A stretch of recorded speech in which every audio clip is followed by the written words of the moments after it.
Hi, my name is Martin Purnell, and welcome to Off-Grid Christianity.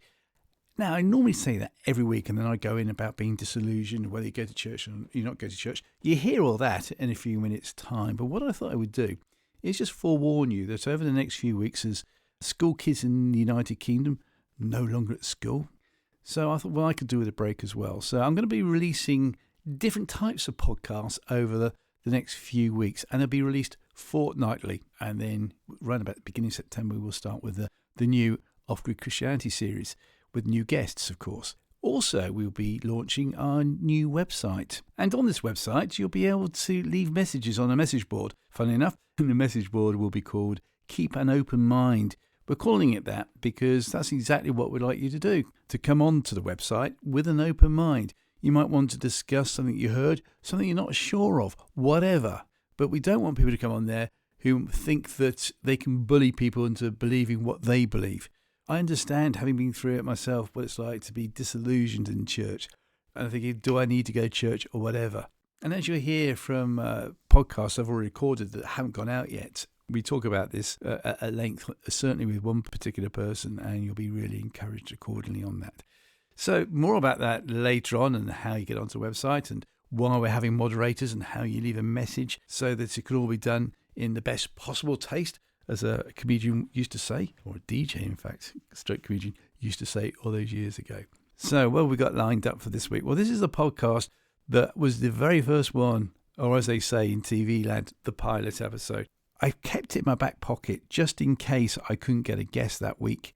Fair play to the guest concerned, Martin Dale, for standing with me on this, because I've known him for nearly 30 years, I would say, something like that. And he was the first port of call to phone up, say, listen, I believe I've got to do some podcasts. I believe they're going to be called Off-Grid Christianity. I need to do a pilot.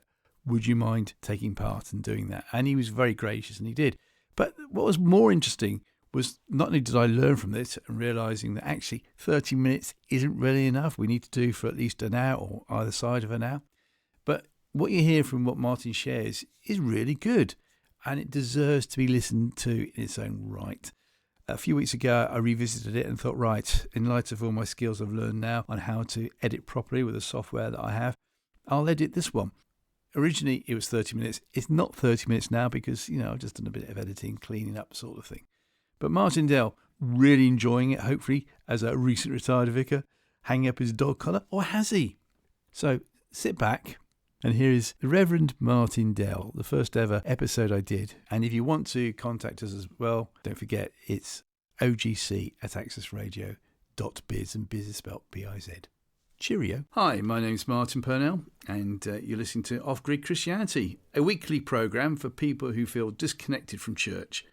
On today's podcast, Martin Dell joins me to discuss his life to date.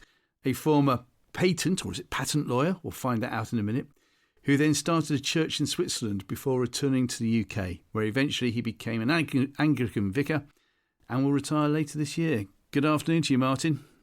Hello, Martin.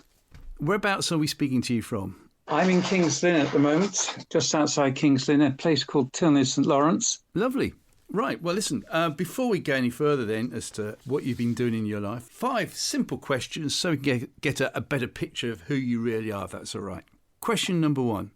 If you could invite anybody from history for an evening meal, alive or dead, so that you could ask them questions, who would it be? Richard Wurmbrand. Excellent. Yeah. Why? I went to hear him speak once, and I've read In God's Underground and Tortured for Christ and Sermons from Prison. I think that's the name of the other one I read. And he just showed holiness. I think it's the only way I can put it. When I saw him oozing holiness, if that's the right word. He'd been through a lot. He'd been tortured in a Romanian prison. He'd been 2.5 years in solitary confinement and 14 years in prison for being a Christian, standing up for the Christian faith. Yeah.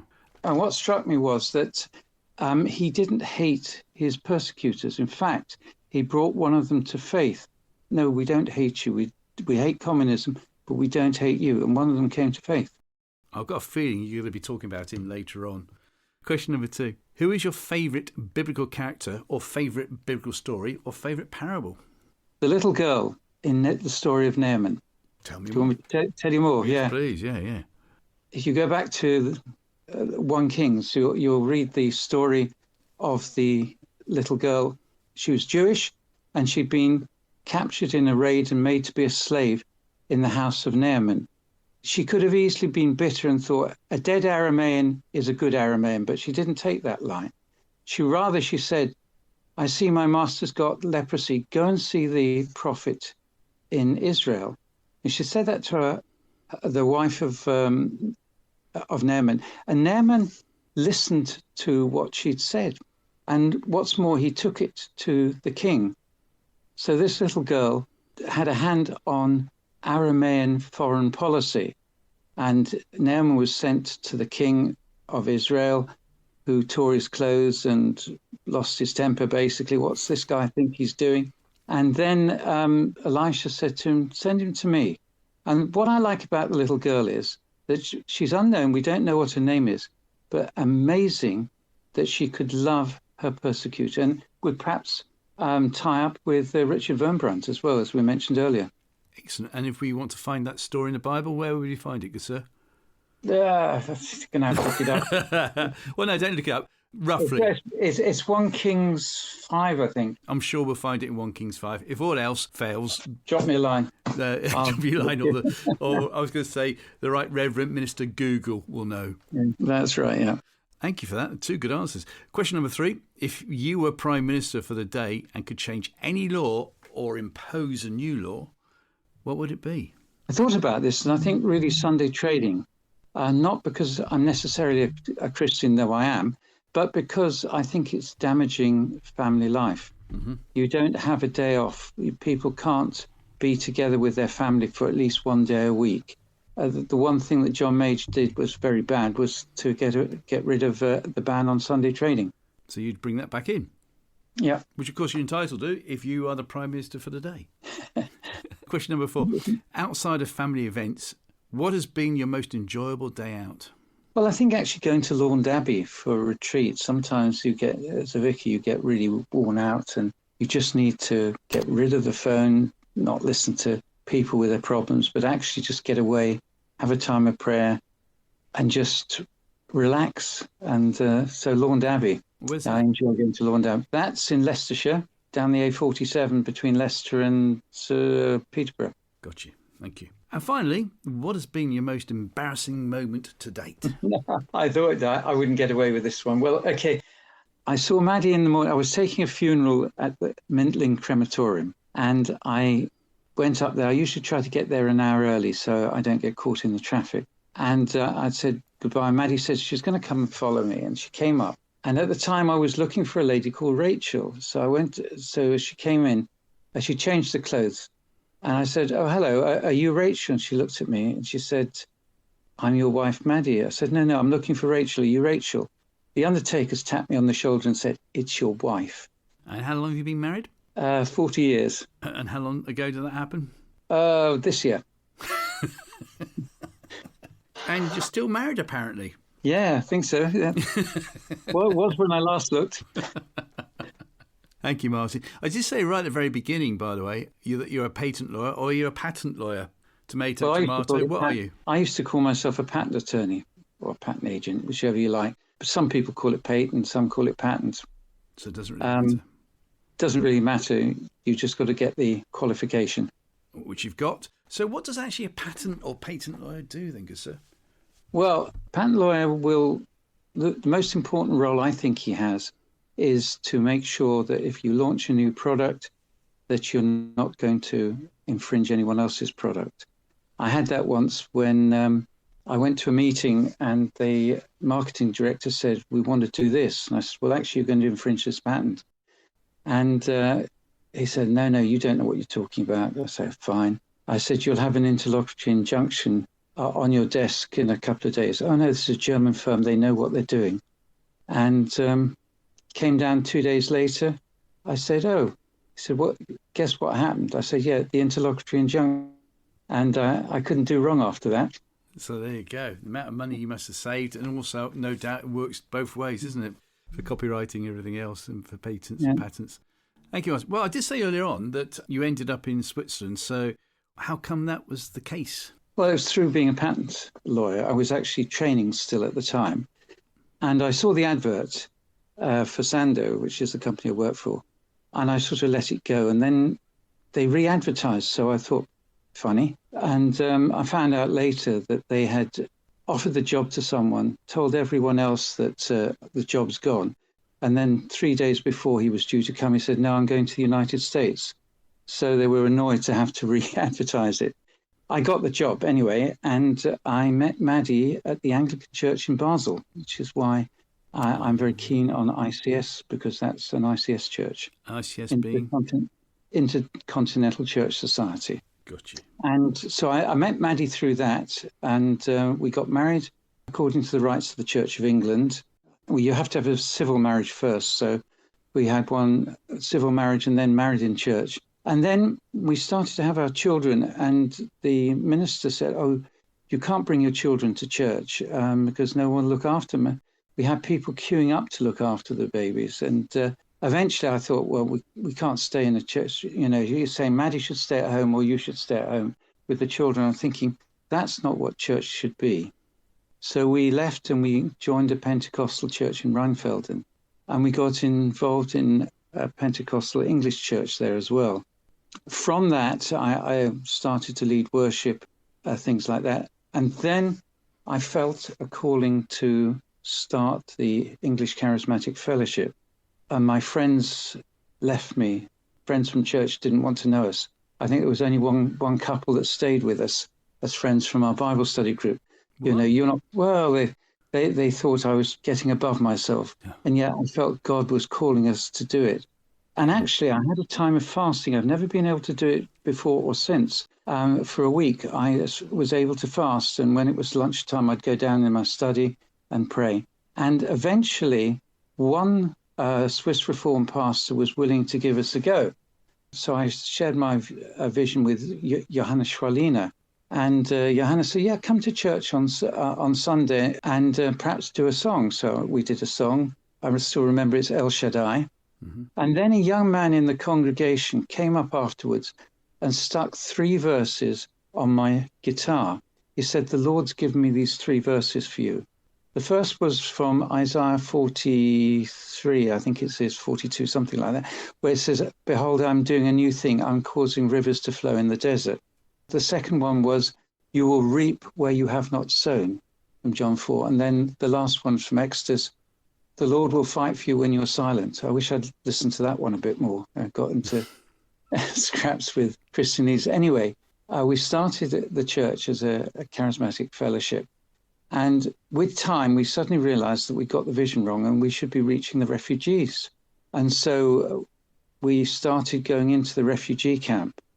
We firstly did it in Rien when it was there, but it was only open for a couple of weeks, and then they moved everyone to Basel. So I went there. I went to the camp. I rang up the camp commandant and I said to him, you don't know us, but we've started a new church. We'd like to invite your refugees to come to church on Sunday. Would you give us a go? And if you don't like us, fair enough. He said, that seems a fair deal. So the following Monday, we went in on the Saturday, invited them to come to church. The following Monday, I rang him up and said, how was it? And he said, my people say you're great. And eventually I got a special pass to go in because the lady doctor who was running the camp, who was the psychologist, said they come back from church much better suited to be able to live in Switzerland, having been to your church. Well, there was one guard, we used to call him Dumbo. I hope he doesn't listen to this podcast. Well, I'll say it's spelt differently then, shall we? And what I said, we said, he used to say, oh, no, oh, you're here again, sort of thing. And Maddie got talking with him. And he said, I'm really trying to find a flat in Basel City. I live too far away. So we get the free post used to come around in Rien where we lived. And she collected a couple of these. And next time we went in to invite the refugees on the Saturday, she said, look, these are for you. And he stopped and said, for me. And he could see there were housing that he was looking for. And he said, stop, you two. And I didn't go in. He said, stay here. He walked into the dining room. He said to all of them, you, church tomorrow. And he was really on our side after that. Wow. Small thing of giving him a newspaper showing the flats that you could get in Basel. Wow.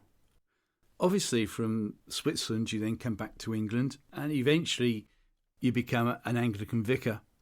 And I'm just thinking, from what you've seen from Switzerland and from the UK, you mentioned earlier on that people were telling you, at the beginning of your ministry, they didn't think you should be doing it and you're losing friends.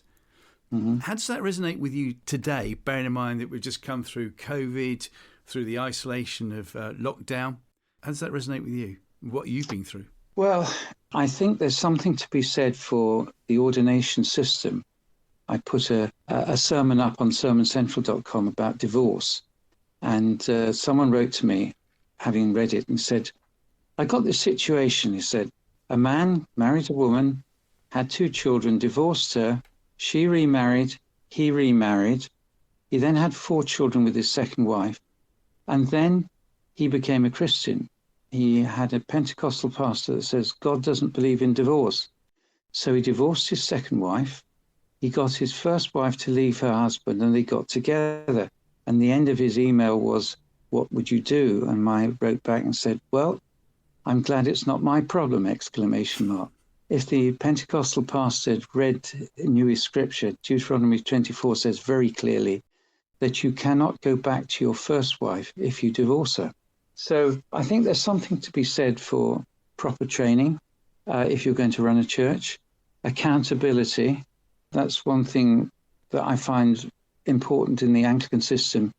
Even if you have a bishop who's not a Christian, and I won't say more than that, at least they've got some managerial skill. And sometimes it's good to just talk with them about the problems.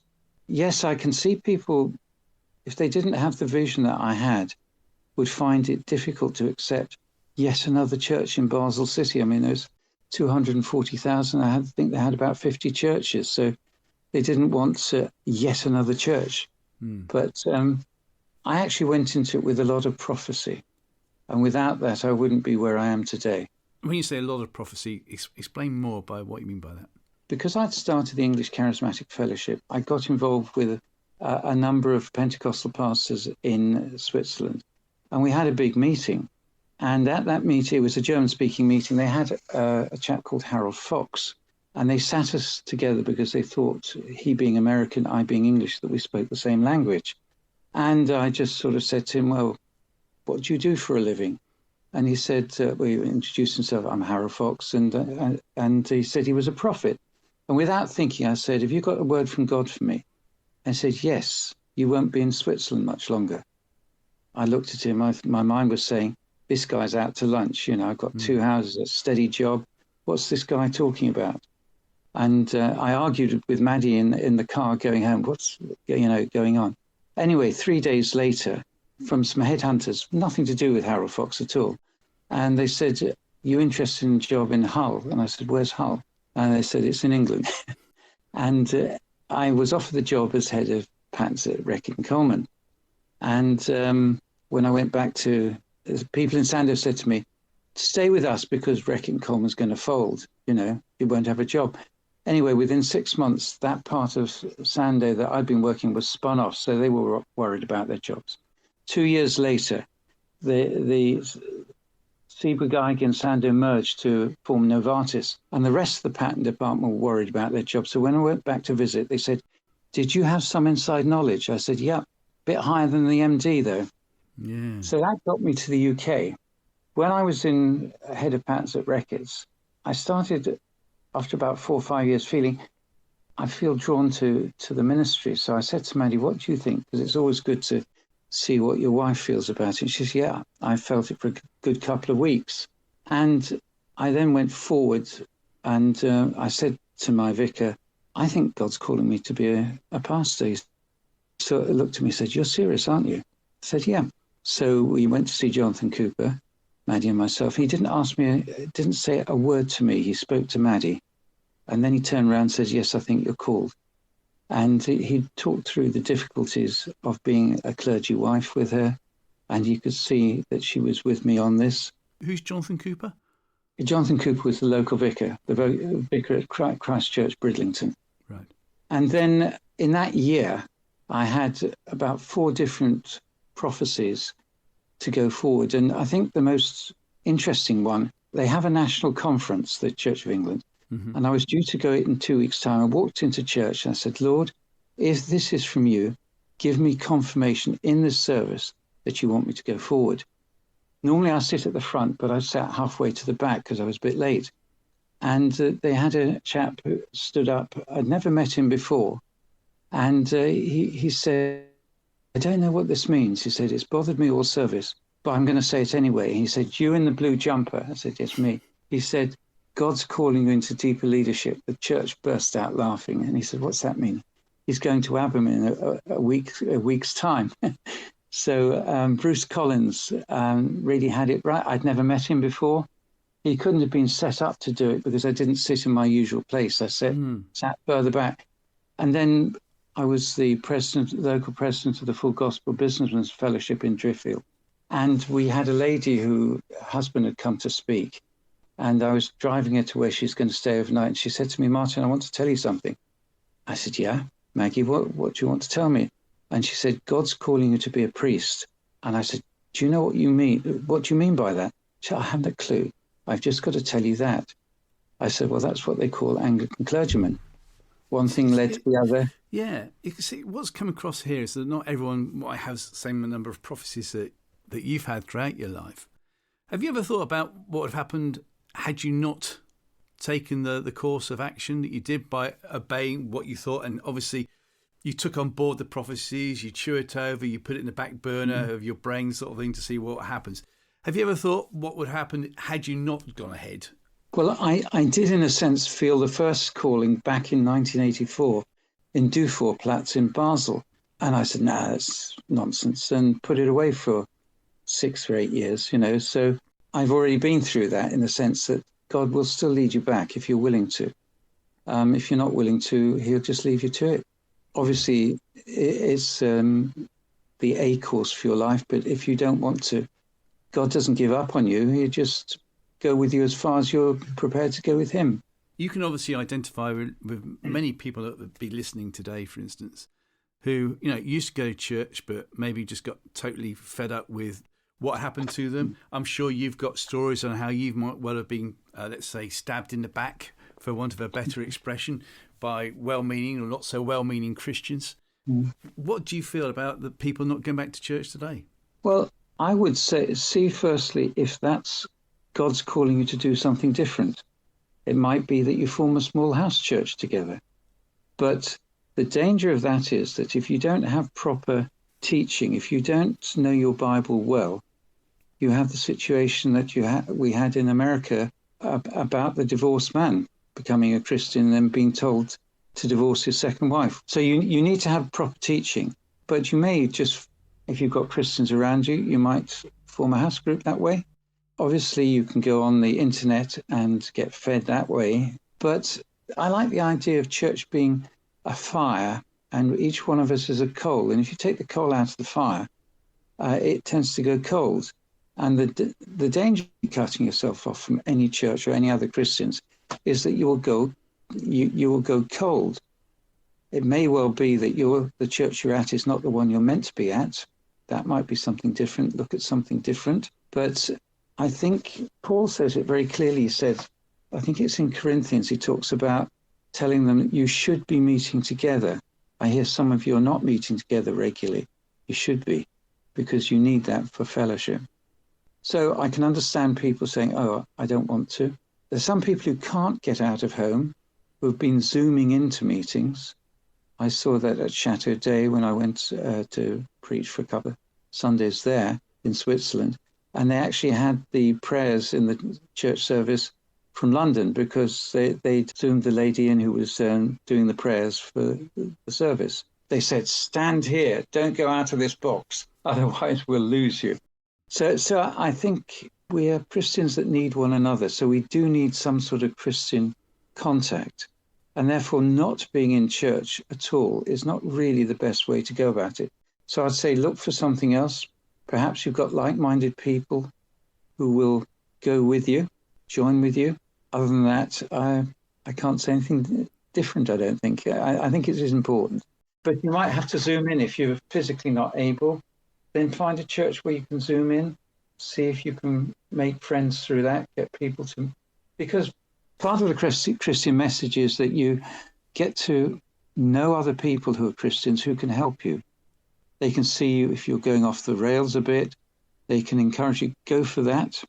When we started the English Charismatic Fellowship, I had one couple that went with me and they stayed with me and they're running it now.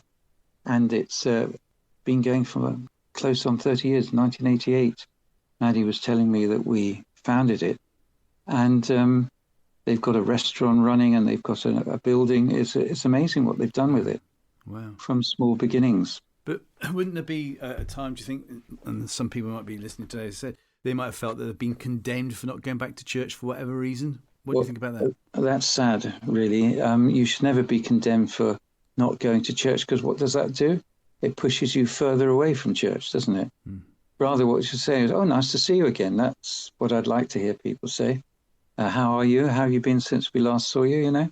When that happens, and I wouldn't condone that at all. I would condemn it rather than condone it. Well, we're rapidly running out of time, unfortunately, Martin, and I'm sure there are loads of other questions.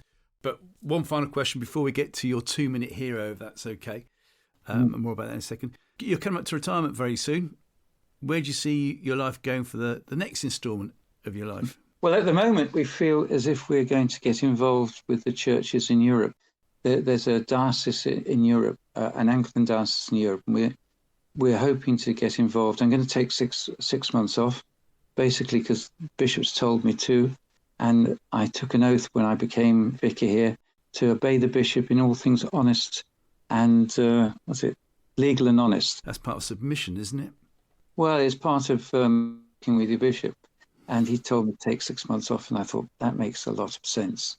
So I've already told people now I can't do anything for the first 6 months. But once the 6 months are over, we're looking forward to going into Europe. It's quite nice when you go into a church when you don't have any background to it. I went to Vevey and I spoke about, at the time when kings go off to war, David stayed in Jerusalem and he committed adultery with Bathsheba. And the basic line was at the end, are you in the place where God wants you to be? And a number of people came up and had a chat with me afterwards and wanted to talk it through. So there is a big advantage that if you're not known and you know that they know it's a finite time that you're there, they may well share a lot more with you than they would with a local pastor. Well, I'm sure your congregation, your flock, as you're a vicar, will be looking forward to sending you off on your merry way, in the nicest sense of the word, in the next few months. Martin, it's been an absolute delight listening to you today. I'd like you, please, if that's okay, something I used to do on the radio years ago when that was my occupation. I'd always ask a guest to give a 2-minute hero slot. And basically, you're no exception. You're going to be asked to do it. I've got a feeling I know who you're going to choose.